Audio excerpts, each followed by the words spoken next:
داریم. من نوزیان هستم و خوش اومدیم به بازی Red Dead Redemption 1 Undead Nightmare.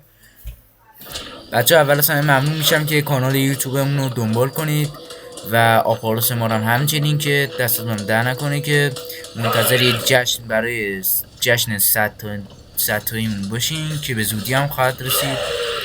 اومدیم امروز یه راز مخفی رو میخواستم بهتون بگم که یکی از تئوری‌های محشره که واقعا هم تئوری خیلی ترسناکی هم هستش در مورد ردد 2. اینجا این نوشته هستش، این نوشته هستش عکسش مربوط به یه ساختمونی اینجا بوده. بعد اگه دقت هم بخواین کنین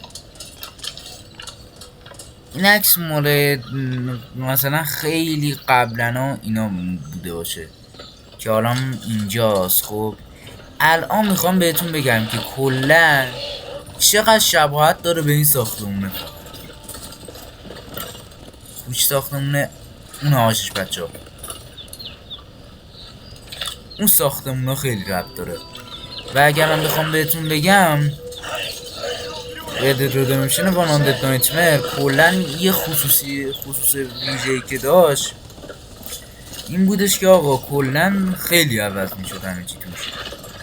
اینجا مگه دخشید اینجا مگه خونه دسانتا نبودش؟ مگه اونجا رو ما نیومدیمش درستش کردیم دفن کردیم همه رو، زامبی اومدن ماسکو گذاشتیم جانم تبدیل به زامبی شد. الان ما بخوایم بریم سمت اونجا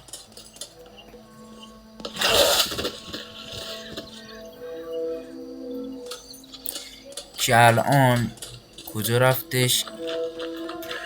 باید اینجا باشه که خیلی هم کلا اون آشش.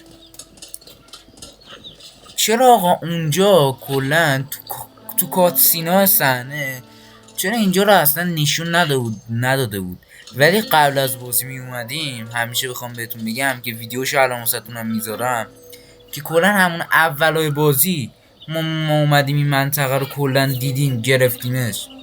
این موقع این دره باز نبود و دیوارم نریخته بودش. راز دوممون هم همین بود و عجیبم بودش که کلا زامبیا چرا تو خاکا در میمدن که زامبی در هر صورت از انسان بودش و این هم کلا یه دونه تئوری عجیبم بودش. و یه چیز دیگه هم هستش که راز تئوری ما تو همین مکان همینجا معلومه الیسترا که خیلی هم شباهت زیادی داره به همون مکانی که بیل ویلیامسون بود و همینجا که آقای جان مارسون بودش همین بود. بچه ممنون میشم کانال ما رو دنبال کنین، لایک و هم یادتون نره تا ویدیو بعدی و پارتای بیشتر. فعلا خداحافظ.